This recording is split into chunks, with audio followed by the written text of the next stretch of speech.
ओम शांति। आज के तारीख हलो 13 एप्रिल 2024। प्रातः मुरली ओम शांति बाप दादा मधुबन। आजकेर मुरलीते बाबा बोलेছেন मिष्टि बाच्चारा बाबा 21 जन्मेर जन्य तोमादेर अंतर एमन आनंदे भरे देन যে তোমাদের আনন্দ উপভোগ করতে মেলা ইত্যাদিতে যাওয়ার দরকার নেই। তো বাবা বলেছেন যে বাবা আমাদের 21 জন্মের জন্য আমাদের অন্তর এমন আনন্দে ভরে দেন যে তোমাদের আনন্দ উপভোগ করতে মেলা ইত্যাদিতে যাওয়ার দরকার নেই। প্রশ্ন, যে বাচ্চারা এখন বাবার সহযোগী হয় তাদের জন্য কি কি গ্যারান্টি রয়েছে? উত্তর, শ্রীমত অনুসারে রাজধানী স্থাপনের কাজে সহযোগী বাচ্চাদের জন্য গ্যারান্টি রয়েছে যে তাদের কখনো কাল গ্রাস করতে পারে না।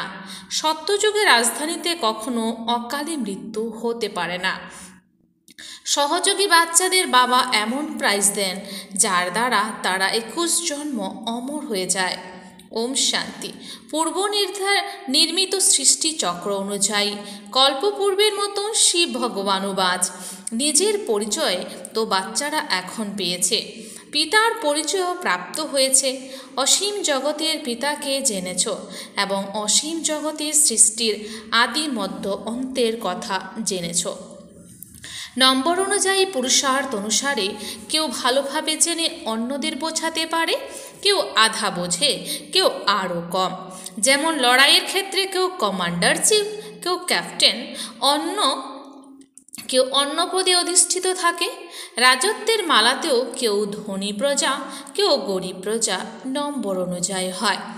বাচ্চারা জানে অবশ্যই আমরা নিজেরাই শ্রীমতের আধারে সৃষ্টিতে শ্রেষ্ঠ রাজধানী স্থাপন করি। যে যত পরিশ্রম করে সে বাবার কাছে তত পুরস্কার প্রাপ্ত করে।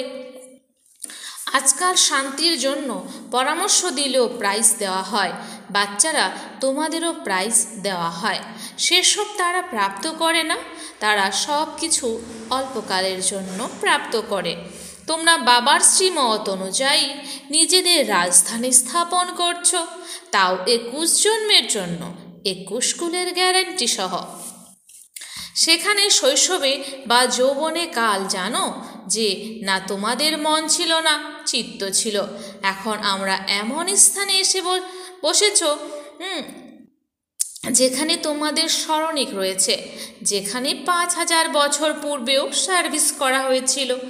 দিলওয়ারা মন্দির, অচল ঘর, গুরু শিখর আছে। উঁচুর থেকে উঁচু সদ্গুরু তোমরা পেয়েছ, তাও স্মরণিক রয়েছে। অচল ঘরের রহস্য তোমরা বুঝেছ, সেটা হলো পরমধাম ঘরের মহিমা। তোমরা উঁচু থেকে উঁচু পদ প্রাপ্ত করো নিজস্ব পুরুষার্থ দ্বারা। এ হলো ওয়ান্ডারফুল তোমাদের জ্বর স্মরণিক, সেখানেই তোমরা চৈতন্য এসে বসেছ। এই সব হলো রুহানি কারবার, যা কল্পপূর্বেও এমনই হয়েছিল। তার পুজো স্মরণিক এখানে আছে। নম্বর অনুযায়ী স্মরণিক আছে। যেমন কোনো বিশেষ বড় পরীক্ষা পাশ করলে অন্তরে খুশির অনুভূতি হয়, চমক দীপ্তি বেড়ে যায়। তার ফার্নিচার, পোশাক, আশাকে সব ভালো হয়। তোমরা তো বিশ্বের মালিক হও, তোমাদের কারোর সঙ্গে তুলনা হয় না। এও হলো স্কুল, যিনি পড়াচ্ছেন তাকে তোমরা জানো। ভগবানুবাচ ভক্তি মার্গে যাকে স্মরণ করো, পূজা করো, কিছুই জানা থাকে না।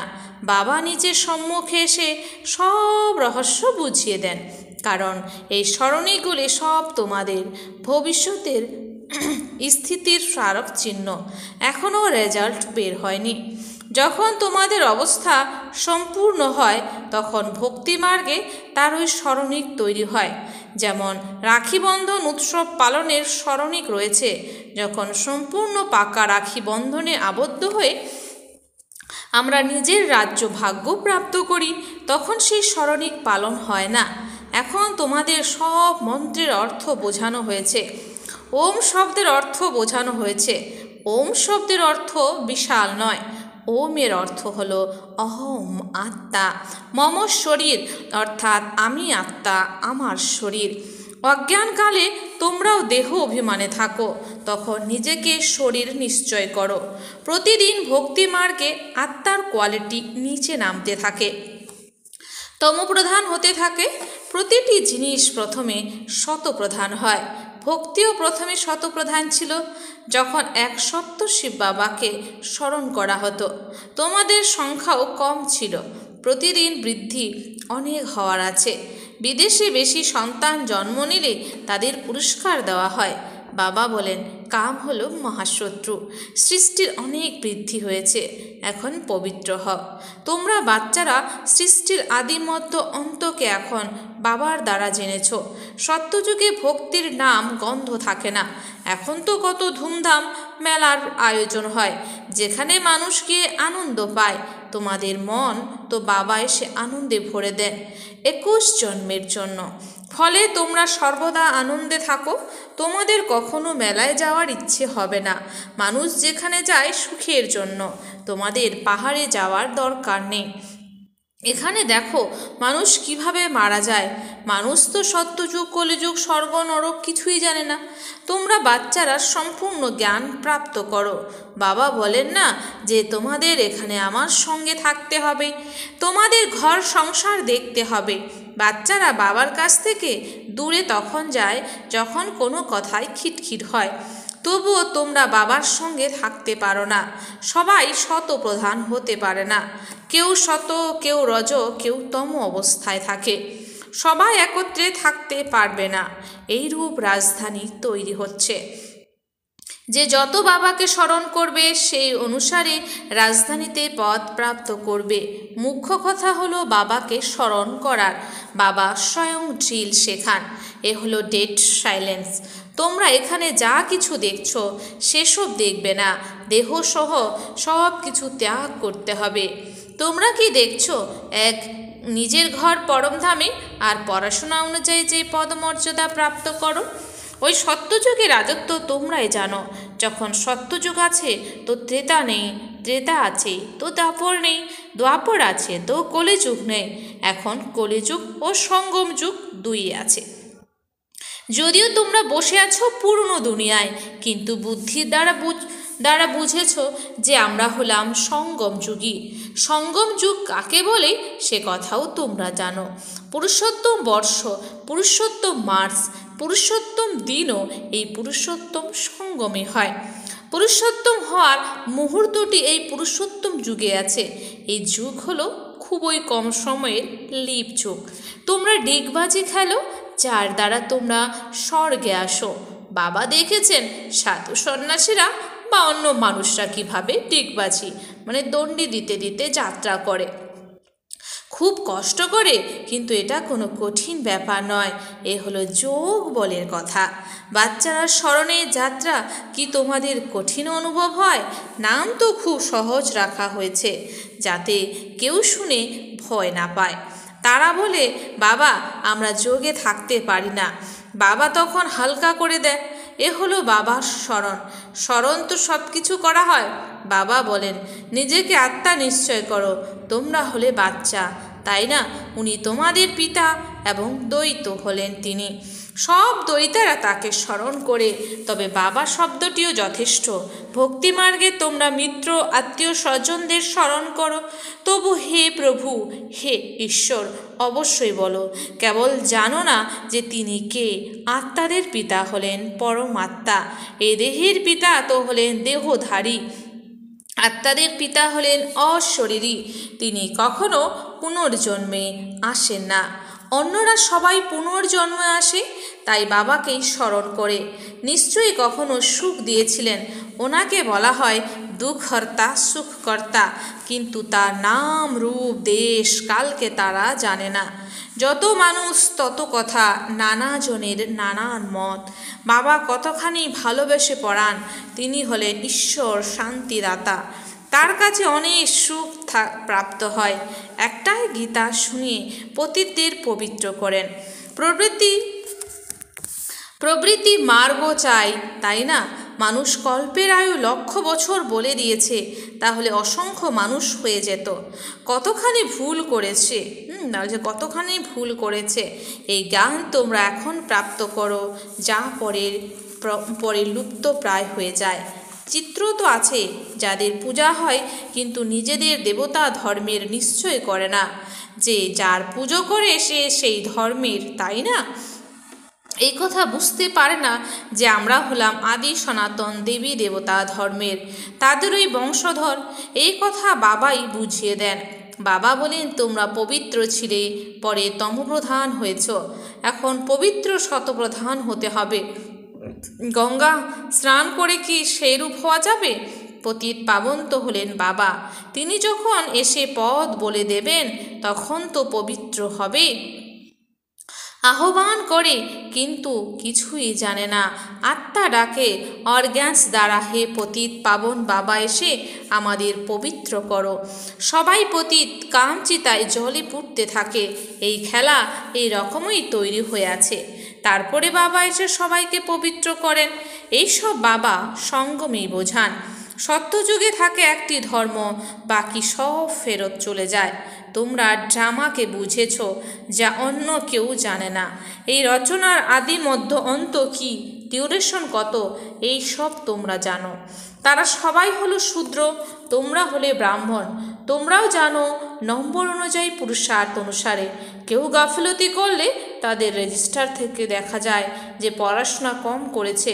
ক্যারেক্টারের রেজিস্টার থাকে, এখানেও রেজিস্টার থাকা উচিত। এ হলো স্মরণের যাত্রা, যার জ্ঞান কারণে। সবচেয়ে মুখ্য সাবজেক্ট হলো স্মরণের যাত্রা। নিজেকে আত্মা নিশ্চয় করে বাবাকে স্মরণ করতে হবে। আত্মা এই মুখ দিয়ে বলে আমরা এক শরীর, আত্মায় মুখ দিয়ে বলে আমরা এক শরীর ত্যাগ করে অন্য শরীর ধারণ করি।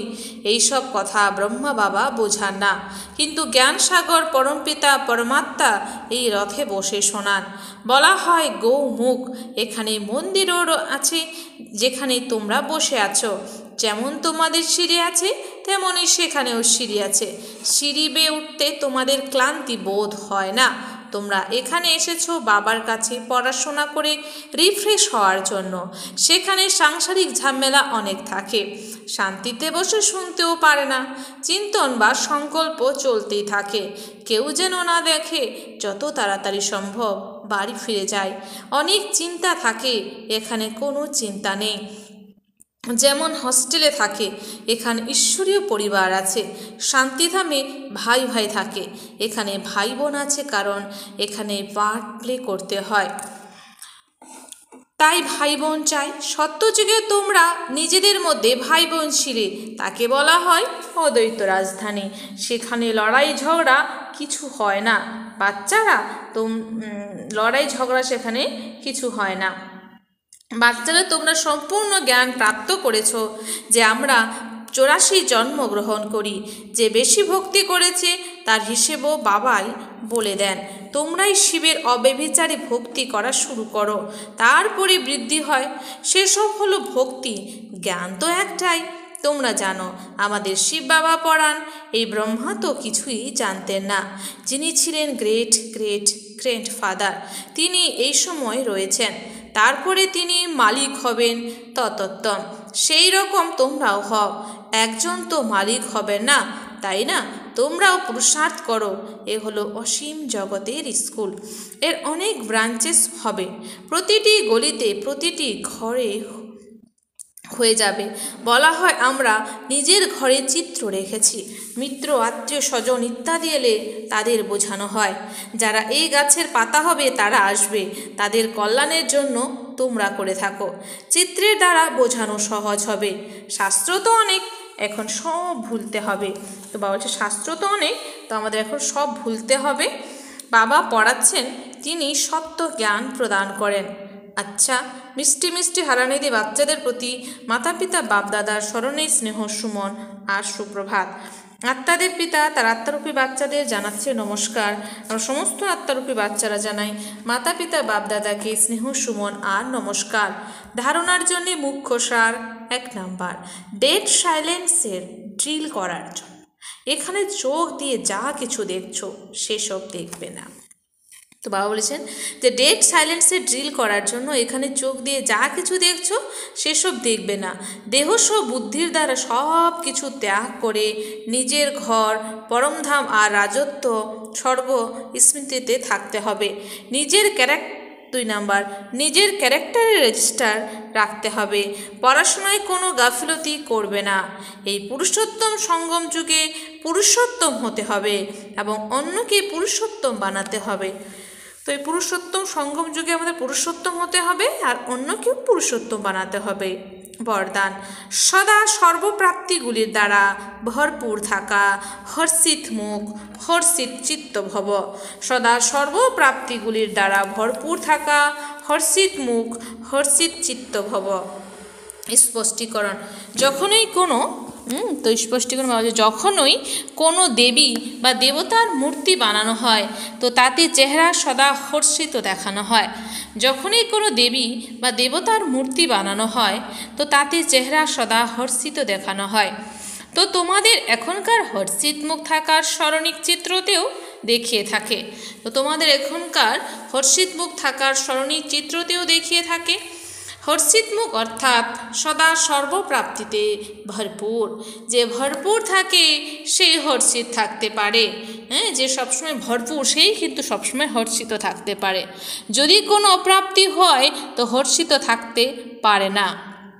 কেউ যতই হর্ষিত থাকার চেষ্টা করুক বাইরে থেকে হাসবে কিন্তু হৃদয় থেকে নয়। তো অনেকে বাইরে থেকে হাসে কিন্তু হৃদয় থেকে নয়। তোমরা তো হৃদয় থেকে হাসতে থাকো, কেননা সর্বপ্রাপ্তিতে ভরপুর হর্ষিত চিত্ত। তো আমরা হচ্ছে সর্বপ্রাপ্তিতে ভরপুর হর্ষিত চিত্ত।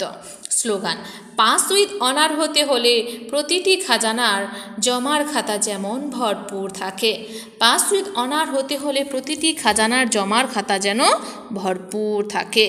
আচ্ছা, ওম শান্তি।